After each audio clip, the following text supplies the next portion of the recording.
네, 여러분 안녕하세요. 윤졌습니다. 자, 이번 시간에는 구독자분께서 질문 주신 내용이 있는데 기존의 동영상 중에서 파워쿼리의 실전 연습 관련된 부분에서 다음과 같은 그런 내용이 있었습니다. 어떤 내용이냐면 데이터 원본이 있고요. 우리가 새로운 엑셀 파일에다가 사용자 그러니까 데이터 유효성 검사를 통해서 목록으로 사용자의 리스트를 만들어주고 그 다음에 분류에 대한 부분도 마찬가지로 데이터 유효성 검사를 통해서 목록 형태로 분류에 대한 리스트를 선택을 하게 되면 해당되는 요 두 개의 내용을 필터를 기반으로 해서 데이터 원본의 데이터를 내가 긁어오는 그런 내용을 했었는데 질문 주신 내용 중에 이제 어떤 부분이 있냐면 만약에 담당자를 선택하지 않았을 때는 모든 담당자가 선택이 될 수 있게끔 하는 부분이죠. 그래서 담당자를 선택하지 않고 분류만 선택하면 모든 담당자에 해당되는 선택한 분류에 대한 내용만 나오게 되는 거죠. 그래서 이 부분을 어떻게 처리하는지에 대한 부분의 질문에 대한 부분으로 저희가 이 부분을 어떻게 처리할지 가장 간단한 부분은 필터를 주는 부분 있죠. 우리가 필터를 주는 부분에서 if문으로 만약에 해당되는 내용에 대한 부분이 선택이 안 됐다라고 하면 그것에 대한 액션에 대한 부분을 정의를 해주면 됩니다. 그런데 여기서는 우리가 단계에 대한 부분을 항상 어떻게 처리할 수밖에 없냐면 m함수의 코드 값을 가지고 우리가 약간 변경을 해주셔야 돼요. 그러니까 그냥 우리가 눌러서 어떤 기능에 대한 부분만 눌러서 진행하는 부분이 좀 익숙해져 있는 분들, 우리가 코딩을 하는 부분들이죠. 직접적으로 어떠한 함수 수식에다가 어떤 기능을 통해서 구현하는 게 아니라 직접적으로 입력을 해서 수정을 해야 되는 부분이기 때문에 한편으로는 어렵게 느껴질 수도 있겠지만 m함수의 구조를 여러분들이 잘 알고 계시거나 그런 부분들을 연습을 충분히 하신다고 하시면 그렇게 어려운 내용이 아닙니다. 그래서 그 부분이 어떻게 적용될 수 있는지에 대한 부분을 한번 저와 함께 살펴보시도록 하겠습니다. 자, 그러면 작업을 하기 위해서 빈 엑셀 파일을 하나 여시고요. 엑셀 파일에 우리가 데이터를 가져와야 되니까요. 가져와야 될 사용자가 입력해야 될 담당자, 그 다음에 분류에 대한 부분을 표로 만들어 놓겠습니다. 이 표를 만들어 놓은 이유는 이 표를 파워쿼리로 가져와서 이 표에 해당하는 담당자와 분류에 대한 입력되는 값을 기준으로 해서 우리가 필터를 치기 위한 기본적인 소스로 사용되는 거죠.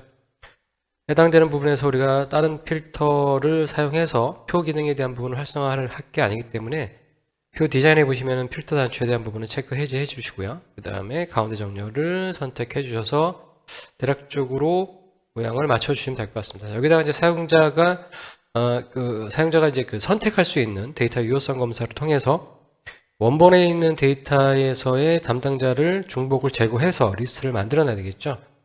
자, 그렇기 때문에 저희는 이게 결과라고 하는 표를 만들고요. 여기다가 시트를 하나 만드는데 기본적으로 임시 테이블 하나 만들 겁니다. 자, 여기 임시 테이블에는 담당자에 대한 리스트 중복을 제거한 거에 대한 리스트를 갖다 놓고요. 그 다음에 분류에 대한 부분도 중복을 제거한 부분을 여기다 갖다 놓고 이 소스를 데이터 유효성 검사에서 여기서 연결해서 쓰도록 하겠습니다. 자, 그러면 해당되는 이 테이블을 우리가 불러와야 되니까요. 데이터에 가셔서 파워 쿼리에 테이블 및 범위로 이 현재 사용자가 입력해야 되는 선택해야 되는 필터 기준값이죠. 이 값을 저기다 집어넣고요. 자, 이렇게 집어넣으신 다음에 지금 보시는 것처럼 표 1에 대한 부분을 우리가 참조, 오른쪽 버튼 누르셔서 참조를 하시면 기본적으로 하나의 표가 참조가 될 거고요. 여기서 담당자, 즉 사용자가 입력하고 선택하는 거겠죠. 정확히 얘기하면 선택하는 그 값을 어떤 값을 선택했는지 그 값을 변수로 처리해주기 위해서 얘를 드릴다운을 통해서 변수화를 시키는 거죠. 그렇기 때문에 담당자 리스트가 되겠죠. 담당 리스트가 될 거고요. 마찬가지로 또 표를 참조를 해서 이번에는 분류에 대한 입력 선택 값을 변수화하기 위해서 드릴다운을 선택하신 다음에 분류 리스트라고 만들겠습니다. 자, 그 다음에 우리가 데이터 원본을 가지고 와서 원본에서 담당자와 분류에 대한 부분을 중복을 제거해서 리스트로 뿌려줘야 되기 때문에 새 원본에서 파일에 데이터 원본을 지정해 주시면 되겠죠. 자, 그래서 저는 바탕화면에 있는 데이터 원본을 선택하시고요. 데이터 원본을 가지고 와서 해당되는 그 부분에 대한 내용 중에서 담당자와 분류에 대한 부분을 우리가 추려내야 되기 때문에 자, 이 녀석을 다시 제가 참조를 해서요. 참조를 해서 더블 클릭해서 담당 리스트라고 만들겠습니다. 담당 리스트가 똑같은 이름이기 때문에 더블 클릭해서 얘는 담당으로 할 거고요. 그 다음에 다시 매출에 대한 부분을 오른쪽 버튼 누르셔서 참조하신 다음에 더블 클릭하신 다음에 얘는 분류라고 하겠습니다. 담당이기 때문에 담당에 대한 내용 중에서 우리가 중복 항목을 제거해야 되기 때문에 다른 열은 필요 없기 때문에 오른쪽 버튼 누르셔서 다른 열 제거해 주시고 행 제거에 가셔서 중복 항목을 제거해 주시면 담당자의 유일한 값들만 리스트로 남아줄 거고요. 마찬가지로 분류에 가셔도 분류에서 분류열 선택하신 상태에서 오른쪽 버튼 누르셔서 다른 열 제거하시고 그 다음에 행 제거에서 중복 항목 제거. 그러면 분류도 해당되는 리스트에서 중복된 값을 뺀 유일한 값의 리스트가 나오게 되겠죠. 자, 그러면 이제 담당과 분류에 대한 부분이 만들어졌기 때문에 여기 담당의 담당이고요. 분류의 분류라고 하는 항목이죠. 엑셀로 던져주기 위해서 닫기 및 로드를 하게 되면 지금 생성된 이 리스트들이 다 워크시트로 생성이 되기 때문에 닫기 및 다음으로 로드를 선택하시고요. 연결만 만들기를 해주겠습니다. 자, 그리고 참조 임시 테이블에다가 여기에다가 담당에 대한 부분을 오른쪽 버튼 누르신 다음에 다음으로 로드 하시고요. 다음으로 로드 하셔서 표로 자, 이 영역에다가 뿌려주겠습니다. 그래서 담당자의 중복 항목 제거된 부분을 이쪽에다 뿌려줬고요. 그 다음에 분류에 대한 부분도 마찬가지로 오른쪽 버튼 누르시고 다음으로 연결, 다음으로 로드하는 거죠. 표로 로드해서 이 위치에다가 만들어냈죠.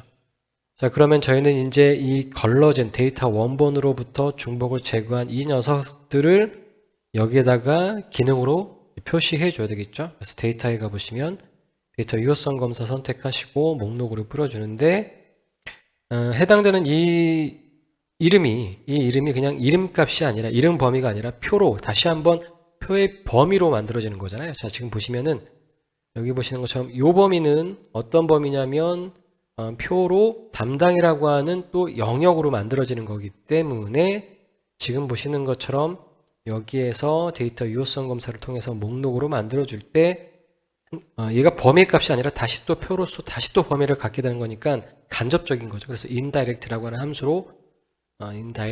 함수로 이 녀석을 부르게 되는 거죠. 그래서 담당이라고 하는 표에 담당이라고 하는 열이죠. 담당이라고 하는 열이입니다. 그래서 이 값을 뿌려줘라. 그러면 지금 보시는 것처럼 indirect로 가져왔기 때문에 여기에 만들어져 있는 표 리스트를 가지고 오게 된 겁니다. 마찬가지로 분류도 똑같이 선택하시면 되죠. 데이터 유효성 검사 선택하시고요. 그 다음에 목록으로 선택하시고 마찬가지로 indirect 여기서는 함수 자동 인텔리전트 기능이 적용되지 않기 때문에 여러분들이 함수의 이름을 잘못 쓰시면 그 부분이 가이드라인이 안 나와요. 그러니까 이 부분 조심하셔야 되고요. 자, 이름에 대한 부분이 분류의 분류라고 하는 거죠. 분류라고 하는 표에 그 다음에 분류라고 하는 열이었죠. 자, 그래서 이렇게 만들어 주시면 지금 보시는 것처럼 이렇게 분류에 대한 리스트가 나올 겁니다. 자, 이제 준비가 끝났고요. 저희는 이제 원본에서 해당되는 이 데이터의 원본에다가 필터 값을 이제 넣어줘야 되겠죠. 넣어줘야 되는 겁니다. 자, 그러면 다시 파워 쿼리로 돌아가셔서 매출에 대한 부분으로 보실게요. 자, 이 부분이 이제 가장 이제 저희를 힘들게 하는 부분 중에 하나인데요. 자, 보시면 지금 현재 매출에 대한 부분으로부터 담당과 분류를 뽑아냈고요. 자, 이 녀석의 매출이라고 하는 건 담당과 분류에 대한 부분을 뽑아내기 위해서 만들어졌고 여기에다가 저희가 무슨 짓을 해버리면 이 녀석들이 또 값이 바뀌게 되니까 다시 마찬가지로 이 녀석의 값을 참조로 만들어 주시고요. 참조에 대한 부분 여기다가 결과를 저희가 만들어낼 거니까 결과를 쓰시면 됩니다. 자, 여기에서 필터의 값을 선택을 하셔서 김덕훈이라고 하는 값을 선택을 하시고 그 다음에 분류에 대한 부분에서는 공유를 선택을 하시면 지금 보시는 것처럼 제가 지금 방금 전에 했던 행위에 대한 부분을 보시면 테이블 셀렉트로 오죠. 테이블에서 줄을 선택한다 이런 의미죠. 어디서 선택을 하냐면 원본이라고 하는 테이블, 원본이 바로 윗단계에 있죠. 윗단계에 있는 이 원본에서 각각에 대해서 담당이 김덕훈 이고 그리고 엔드 분류는 공유라고 하는 겁니다. 그러니까 이 김덕훈이라고 하는 값은 지금 보시는 것처럼 큰 따옴표로 고정값으로 찍혀져 있잖아요. 그런데 저희는 어떻게 해요? 담당 리스트라고 하는 부분이 여기에 해당되는 값이 이 사용자가 입력한 값을 요 값으로 필터를 해야 되겠죠. 자, 그러니까 해당되는 부분에서의 이 값을 우리가 이렇게 만들어 주시면 돼요. 이렇게 담당 리스트가 아니라 담당 선택값이 돼야 되는데 담당 리스트라고 그냥 저는 표현하겠습니다. 자, 담당 리스트가 되고 그 다음에 공유에 대한 부분도 요게 분류 리스트가 돼야 되는 거죠. 분류 리스트라고 하는 요 값으로 우리가 최종적으로 만들게 되면 지금 보시는 것처럼 요 두 개가 널값이기 때문에 지금 보시는 요 널값이기 때문에 해당되는 부분에서의 값이 안 나오겠죠. 마찬가지로 이제 다음으로 로드 하셔서 이 결과 테이블에 대한 부분을 일단은 연결만 만들기로 해주시고요. 일단 결과에 대한 부분을 저는 여기다가 다음으로 로드해서 여기서부터 표로 찍겠습니다. 여기에서부터 표로 찍으면 지금 보시는 것처럼 아무것도 없는 게 나오죠. 자, 그런데 담당자가 선화라고 그 다음에 분류에 대한 부분이 조미료이게 되면 이 부분에 대해서 새로 고침을 하시게 되면 선화라의 조미료가 나오게 되는 거죠. 이제 문제는 뭐냐면 이 선화라에 대한 부분의 값을 제가 선택을 하지 않고 그 다음에 새로 고침을 하시게 되면은 기본적으로 이 값에 대한 부분이 이게 널 값이고 그리고 동시에 조미료인 값은 없게 되는 거죠. 하지만 담당자가 없으면 조미료에 해당되는 값만 다 뿌려주면 되는 거예요. 자, 그럼 이 부분은 이제 어떻게 우리가 바꿀 것이냐에 대한 부분인데 이 부분이 좀 복잡할 수 있습니다. 왜냐하면 경우의 수를 따져 보시고 생각을 해 주셔야 되기 때문이죠. 자, 그러면 여기다가 우리가 if문으로 여기 앞에다가 if 어떠한 조건 담당자의 리스트 요 값이 널 값이면은 어떤 행위에 대한 부분을 여기서 분기를 해줘야 되죠. 그래서 여기에다가 써주셔야 돼요. 함수를. if 함수를 여기다 만들어 주셔야 되는 거예요. 직접적으로 이 부분에서는 해당되는 요 단계에 대한 부분에서 우리가 열추가라든가 변환에서의 각각의 기능들에 대한 부분들은 이런 단편적인 액션에 대한 부분이지만 이 중첩적으로 어떤 액션이 이루어지고 그 안에 액션이 이루어진 상태에서 또 다른 액션이 이루어져야 되는 거는 이런 기능으로 만들어낼 수가 없겠죠. 그러면 뭐 100가지의 경우의 수가 있으면 100가지의 버튼을 만들어야 되니까 그거는 불가능한 겁니다. 그래서 이럴 때는 어쩔 수 없이 직접적으로 우리가 기술을 해줘야 된다는 얘기예요.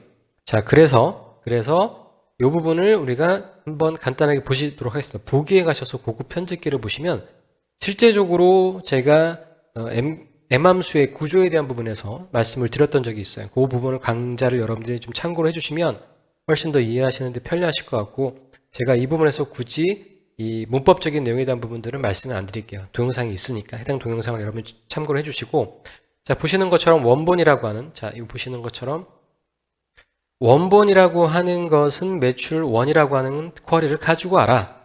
그리고 그거를 어디에 담아 놓냐면 원본이라고 하는 걸 담아 놓는 거죠. 매출 원이라고 하는 거는 결국 원본 소스를 그대로 얘기하는 거고요. 그 테이블을 원본이라고 하는 테이블에다 담아 놓은 겁니다. 두 번째 보시면은 여기에서 필터링 된 행이라고 하는 부분에 보시면 앞에 샵이 붙었어요.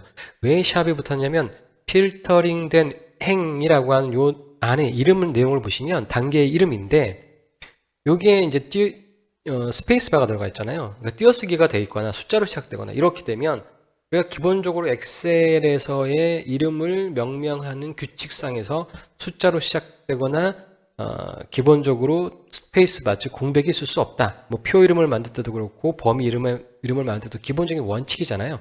그렇기 때문에 그 원칙에 대한 부분은 아예 엑셀에서는 만들 수가 없었지만 사용자들이 그렇게 쓰려고 하면 그거에 대한 부분을 표시해 주기 위해서 샵이라고 하는 걸 반드시 쓰게 되어 있습니다. 그러니까 이거 샵을 안 쓰시면 큰 문제는 없어요. 그런데 문제는 뭐냐면 지금 보시는 것처럼 이런 문제가 발생된다는 거죠. 자, 이 부분에 대해서 경우의 수를 여러분이 따져보셔야 돼요. 생각보다 경우의 수가 여러 가지가 있을 수 있습니다. 자, 어떤 경우냐면 제가 다시 원본으로 돌아가서 여러분들에게 말씀드릴게요. 첫 번째, 담당자나 분류나 모두 다 값이 없을 경우가 분명히 있겠죠. 이것도 값이 없고 이것도 값이 없을 경우가 있을 거예요. 자, 담당자가 만약에 값이 없으면 분류에 해당되는 값만 우리가 필터링 하면 되죠. 마찬가지로 분류에 대한 값이 없으면, 그러니까 담당자에 대한 값이 있고요. 담당자에 대한 값이 있고 분류가 없으면 이 담당자에 해당되는 값만 가지고 분류를 하면 돼요. 자, 마찬가지로 여기에 값이 없고 분류에 대한 값이 있으면 담당자에 대한 부분이 아니라 분류에 대한 값만 필터링 하면 되죠. 그런데 두 개가 다 있으면 이 두 개가 AND로 묶여져야 된다고 하는 겁니다. 그러니까 총 경우의 수가 몇 가지가 나오냐면요. 총 4가지의 경우가 나와요. 분류나 담당자나 값이 없는 경우 첫 번째, 담당자가 값이 없는 경우 두 번째, 분류가 값이 없는 경우 세 번째, 이제 담당자나 분류나 다 값이 있는 경우, 이렇게 4가지 경우 수가 나온단 말이죠. 그러니까 if 함수문을 쓰시면 우리가 정통적으로 어느 if 함수마다 똑같습니다. if 그 다음에 else if를 쓰셔야 되는 거죠. if 이게 참이면 요걸 쓰고 그게 아니면 경우의 수가 4가지니까요. 그러니까 기본적으로 경우의 수가 4가지면 if문은 그 조건보다 한 번을 덜 쓰게 되는 거죠. 맨 마지막에는 앞에 게 다 걸러지면 그 나머지는 이제 아닌 게 되는 거니까. 그래서 총 4가지의 경우의 수가 나오기 때문에 최소한 if문은 3번을 써주셔야 된다는 얘기입니다. 자, 그래서 이 부분을 제가 정리를 했어요. 자, 보시면은 제가 여기다 이렇게 정리를 했어요. 여러분 혼동되실까봐 정리를 했으니까요. 자, 보시면은 첫 번째 분류의 입력과 그 다음에 담당의 입력이 다 널값이 나오는 경우죠. 널값이 나오는 경우예요. 자, 그 다음에 담당의 입력이 널값일 때는 테이블 셀렉트에서 원본의 each 분류, 그러니까 담당의 널이고 분류의 값이 있기 때문에 분류에 대한 열은 분류 입력에 대한 값을 가지고 어떻게 해요? 결과를 나타내면 되겠죠. 자, 세 번째는 분류의 입력이 널이면 그 다음에 담당자의 입력은 들어왔다는 얘기이기 때문에 담당자의 입력된 값을 가지고 여러분들이 처리를 하면 된다는 거예요. 그렇죠? 자, 그리고 여기 보시는 네 번째, 요 세 개를 다 만족하지 않으면 요건 2개 다 선택이 되어 있는 거니까 그때는 AND 조건으로 이 부분을 처리를 하셔야 된다는 얘기죠. 자, 그럼 여기다가 저희가 해당되는 부분의 내용을 가지고 만들어 보겠습니다. 자, 그러면 여기서 우리가 해야 되는 거는 입력 리스트가 돼야 되겠죠. 입력 분류 리스트가 돼야 되고요. 그 다음에 담당 입력이 아니라 담당 리스트가 됩니다. 저희 원본에서 보시면. 그리고 담당 리스트, 그 다음에 분류 리스트. 우리가 변수에 대한 부분, 입력으로 변수를 받는 게 분류 리스트, 그 다음에 담당 리스트, 이 부분이 나와주는 거니까요. 리스트. 그래서 여러분들이 이렇게 if, 다중 if를 쓰시게 되면 이 부분이 되게 헷갈려요. 그렇기 때문에 여러분들이 이렇게 정리를 좀 해 놓으시고 그 부분을 가지고 만들어 놓으시는 게 좋겠죠. 자, 그러면 자, if문을 한번 써보실게요. 자, 여기다 한번 써보겠습니다. if 첫 번째 if 조건이 나오는데 첫 번째 조건은 뭐죠? 요거죠. 첫 번째 조건은 요겁니다. 자, 2개 다 널값이면 요 순서가 또 틀리게 되면 해당되는 부분에서의 문제점이 발생될 수도 있어요. 그러니까 이 부분을 여러분 참고해 주셔야 돼요. 경우의 수를 잘 따져보셔야 돼요. 요건 천천히 경우의 수를 잘 따져보시면 제일 나올 수 있는 최악의 상황에 대한, 그러니까 걸러낼 수 있는 상황에 대한 부분들을 여러분들이 나열을 해놓고 차근차근 잘 따라가서 보면 어떤 게 먼저 선행이 될지는 충분히 알 수 있을 겁니다. 자, if가 나왔기 때문에 파워쿼리에서는 if 그 다음에 조건이 나온 다음에 이게 참일 때 문구가 여기 then을 반드시 써주셔야 돼요. 근데 if문에서는 if, then, else가 대문자로 첫 글자를 대문자로 안 써도 상관이 없습니다. 자, 이럴 때는 어떻게 하셔야 되죠? 당연히 요걸 쓰셔야 되죠. 원본을 그냥 그대로 우리가 쓰시면 되겠죠. 그 다음에 else, 이게 아닌데 첫 번째 조건을 걸러냈으니까 다시 또 if문이 나와야 되겠죠. if가 나와야 되고 두 번째에 대한 부분은 담당자에 대한 부분이 널이냐, 요게 이제 조건적으로 나와야 되겠죠. 그게 맞으면, then이면 그때 어떻게 하십니까? 담당자 리스트에 대한 부분에서 요 값을 찍어 주셔야 되겠죠. 요 결과값을 만들어내야 되는 거죠. 자, 요게 아니면 그 다음에 이제 else면 다시 또 if문으로 요 부분을 또 걸러내야 되는 거죠. 요 부분을. 그래서 요 부분에 대한 내용이 분류 리스트에 대한 부분이 널이냐. 자, 이게 맞으면 then, 이게 맞으면 요거를 찍어내야 되는 거고요. 자, 요걸 찍어낸 다음에 그 다음에 else면 어떻게 되죠? else면 다시 또 if로 비교하는 게 아니라 그때는 요거 이제 나머지 한 가지밖에 없잖아요. 그래서 요 두 개에 대한 내용을 조건에 대한 부분을 여기다가 만들어 주시면 되는 겁니다. 자, 그러면 여기가 해당되는 요 수식에 대한 부분을 어디에다가 집어넣으시냐면 이 결과 파워 쿼리 테이블에서요. 자, 파워 쿼리 테이블에다가 제가 이 결과를 집어넣도록 할게요. 그러면 지금 보시는 것처럼 이 파워 쿼리의 결과에 해당되는 부분에 보기에 가셔서 고급 편집기를 보시면 나오는 여기는 요 부분 있죠. 여기서 여기까지.